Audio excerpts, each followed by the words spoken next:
Okay, let us see what is single line field book.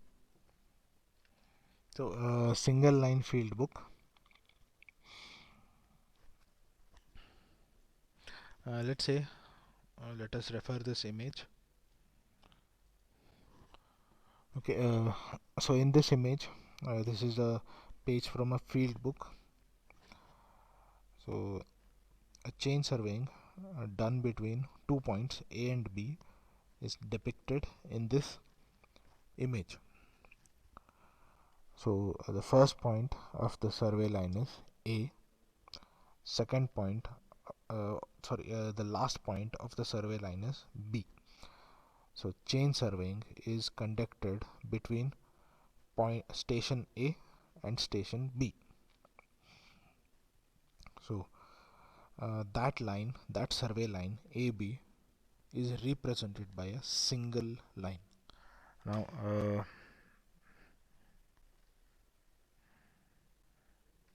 so this is a single line.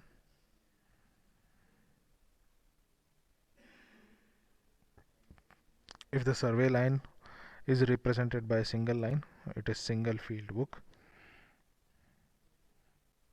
Sometimes, okay, the survey line can be represented as a double line, such as this.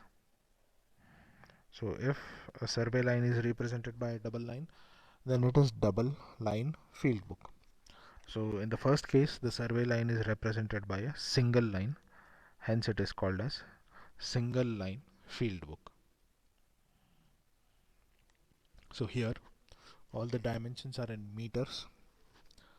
So the chain survey starts at A.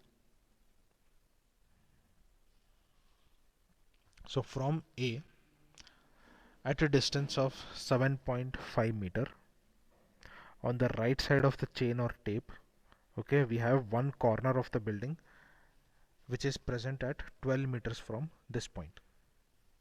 So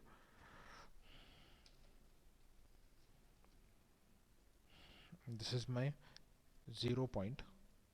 So I'll start at 0 point and at a distance of 7.5 meter.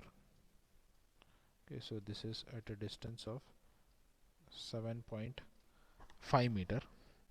On the right side, I have a building, and this corner of the building, it is at a distance of 12 meters from this point. So this distance is 12 meters. So that is the meaning of this value 12. This corner of the building is present at a distance of 12 meters from this point. So next, again I'll start. So at 15 meter chainage or at 15 meter distance, I'll get one more survey line, that is T1 T4. So again I'll traverse some distance and I will reach chainage of 15 meters. So at this point, at this chainage, there is one more survey line, okay, T1 T4. So this point is T1, and somewhere in this direction we will get point T4. This is one more survey line T1, or it may be one more road, railway line, or whatever. So this is a survey line T1. Next, I'll go further after 5 meters, that is at 20 meter chainage. Okay, so after 5 meters, that is at this point, 20 meter chainage, on the right side of the tape or on the right side of the chain at a distance of uh, 15 meters. Okay, at a distance of 15 meters. Now there is one more corner of the building. One corner was here, the other corner is here. So this is my building. The building is somewhat like this.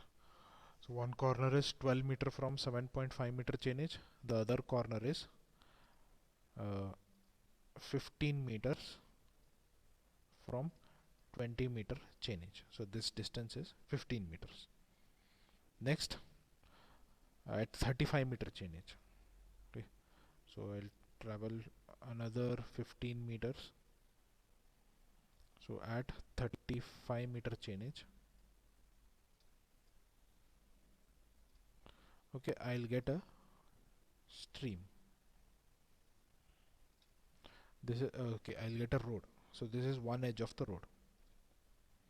So one edge of the road is at 35 meter, the other edge of the road is at 40 meter. So this is my 40 meter chainage. So the width of the road is 5 meter. One edge of the road is at 35 meter chainage, the other edge of the road is at 40 meter chainage. So approximate width of the road is 5 meters because it is not exactly perpendicular to the road. So that is my approximate width of the road. Then again I'll go further along the survey line, let's say at 60 meters. Okay, so again I'll travel 20 meters. Now at 60 meter chainage, on the left side of the chain at a distance of 9.5 meter. So on the left side of the chain at a distance of 9.5 meter, there is one more building and its corner is situated at 9.5 meters from 60 meter chainage. Okay, so this is one corner of the building. There is one more corner here, and that corner is here, 10 meters. Here you go 10 meters along the chain line, that is at 70 meter chainage. On the left side of the chain at a distance of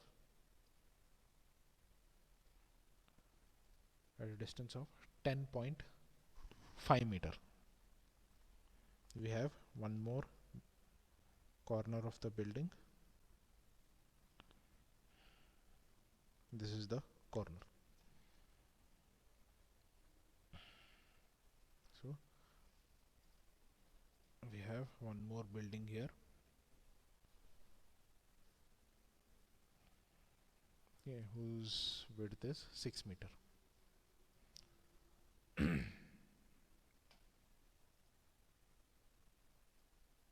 So if you go further at 80 meter, we'll find one more chain at T3, and at 90 meters the survey line ends, that is at point B. So this is how the details are marked in a single line field book. This is how a chain surveying is done, and the details are recorded in the field book. So this is an example of single line field book, where a survey chain survey is conducted or tape survey is conducted from station A to station B. The distance between station A and station B is 90 meters, and this survey line AB is represented by a single straight line.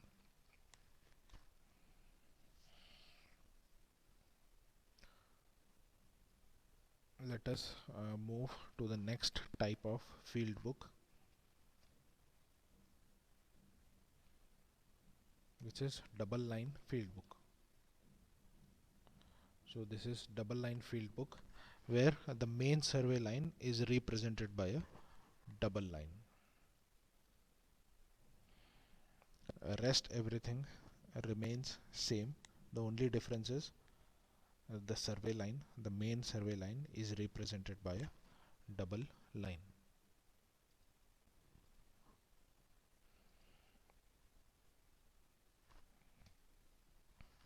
Usually the two lines they are okay, in this case it is 1.5 centimeters apart, and they are drawn through the middle of each page.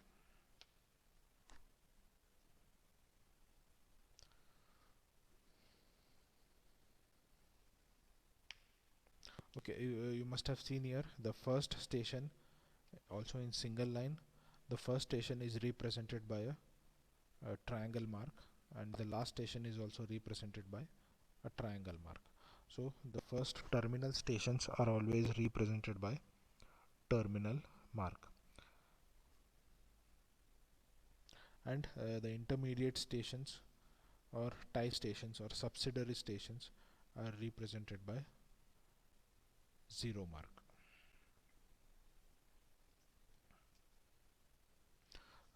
Here there is a zero inside the triangle, which means this is continuation from the previous page.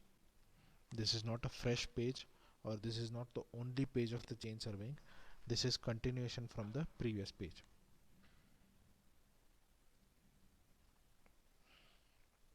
So this is an example of or this is a single line and double line survey of the same area.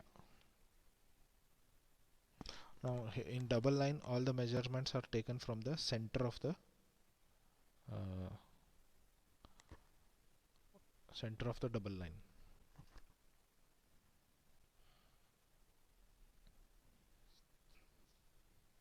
So please go through this figure for a minute and see how the details are recorded in chain surveying. Please pause the video and go through the figure.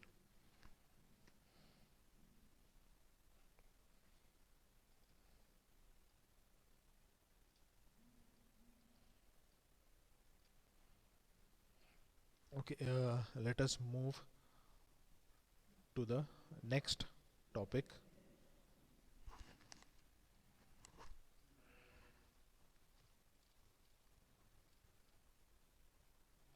Okay, before we move, this is the example of recording in field book. Okay.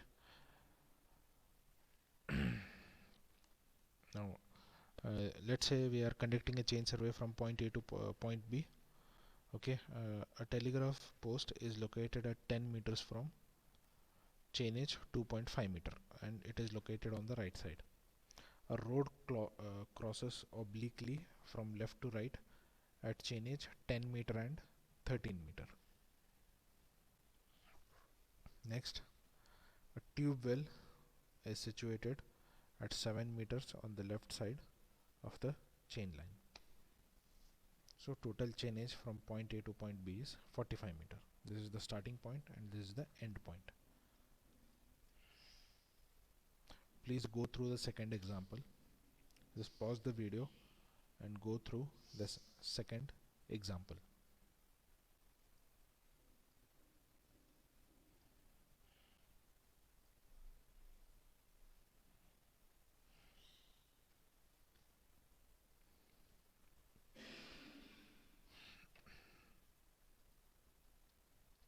Okay, we'll move to the next topic, that is chain and tape corrections.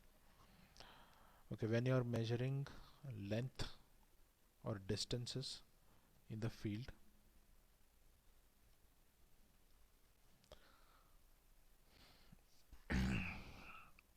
the chain or tape, they are not perfect, and there will be many errors involved when you are measuring using chain or tape. So these errors must be corrected so that we get accurate lengths or accurate distances. The first correction is due to erroneous length of chain or tape. Let's say the designated length of tape is 20 meter, but because of stretching and elongation, now the length of tape is 20.1 meter. The tape is elongated by 10 centimeters. but we assumed that the tape is perfectly alright and it is 20 meter long, and we have measured the length of the survey line. But after conducting the survey, we get to know that the tape is elongated and stretched, hence it is not 20 meters but it is 10 centimeters long, that is 20.1 meters. So the length measured will be wrong, the length of the survey line measured will be wrong, hence the true length of the survey line has to be calculated. So if L is the small l is the true length or the actual length of the survey line, and small l dash is the length of the survey line measured by the erroneous chain or tape, and capital L dash is the actual or true length of the chain or tape, and L is the designated length that is 20 meters. True length is, it is 10 centimeter too long, which means true length is 20 meters plus 10 centimeter, that is 20.1. Then true length of the survey line can be found out using this relation. Hence the tape must be regularly checked under standard condition to determine its actual or true length or absolute length, so that the measured survey line can be accurate. Next is correction for temperature. When you are using steel tapes, steel chains, those steel tapes or chain, they undergo expansion and contraction because of the variation in temperature. Um, if we are measuring with the steel tape or chain in any other temperature uh, other than the standard temperature, then you have to apply this correction. If alpha is the coefficient of thermal expansion of the tape material, Tm is the temperature in the field, T naught is the temperature when the tape was manufactured, and L is the true denominator. Capital L is the length of the chain, then correction is given by this expression. Next is correction for pull or tension. Now when the tape is manufactured, a standard pull is applied. If in the field you are applying more or less pull than the standard pull, then the measured length will be wrong. If P is the pull applied during measurement and P naught is the standardized pull, L is the measured length of the survey line, A is the cross section area of the tape, and capital E is the Young's modulus of the tape material, then correction for pull or tension is given by this expression, P minus P naught into L whole divided by A into E. Next, correction for sag. Most of the times the tape or weight are heavy, especially if you are using steel tapes and steel chains. Hence you cannot hold the tape horizontally. The tape is going to sag because of its self weight, and because of this sag the measured length will be wrong. The measured length will always be more. Hence here the correction will always be negative, and this correction is given by 1 by 24 W by P whole square into L, where W is the self weight of the tape or chain, and P is the pull applied. So if the tape is too long, to remove uh, the error due to sag, you can apply intermediate supports, and please remember this correction is always negative. Next is correction for slope. Okay, when the length is measured on sloping ground, or when the tape or chain is held along the sloping ground. So then the correction for the slope can be measured using this formula, where theta is the angle of the slope and L is length of the survey line. And always the sloping length will be more than the horizontal length. Therefore, the correction will always be negative. The measured length will always be more than the actual or true length. Theta is the length of the slope, L is the length of the survey line measured. And if the angle is not known, and if you know the difference in level between 2 points, that is h, then correction can be calculated as h square by 2l. And please remember, this correction is also always negative. Correction for wrong alignment. Let's say you are supposed to hold the tape between point A and point B, but because of negligence you hold the tape from point A to, let's say, this point B dash. So this is, you're not holding from A to B, but you're holding from A to B dash. So you're holding the tape in wrong alignment. So when you're holding the tape in wrong alignment, the correction can be found out using expression d square by 2l, where d is the distance by which the other end of the tape is out of alignment. So distance d is B dash. B dash is d. Okay, and here also the measured length will be more than the actual length or true length. Hence the correction will always be negative. Next, now all the distances, the earth is not level at all the points. At some points it is high and at some points it is low. The surface of the earth is not even, it is very uneven. So the distance measured at higher points will be more than the distance measured at lower elevation points. Always the distance must be reduced to mean sea level. So that correction can be calculated using this formula, h into L divided by R, where h is the average elevation of the line and R is the radius of the earth and L is the length of survey line. If you are measuring survey line at elevation AB, then that length of that survey line will always be more than the length of survey line measured at mean sea level. So this correction will always be negative. So these are the different corrections applied based on the different parameters.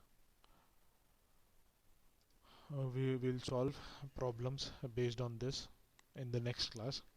So please go through these corrections. You will understand it much better when you are solving the numerical problems. So that's it for today's lesson. Thank you. We'll meet in the next class.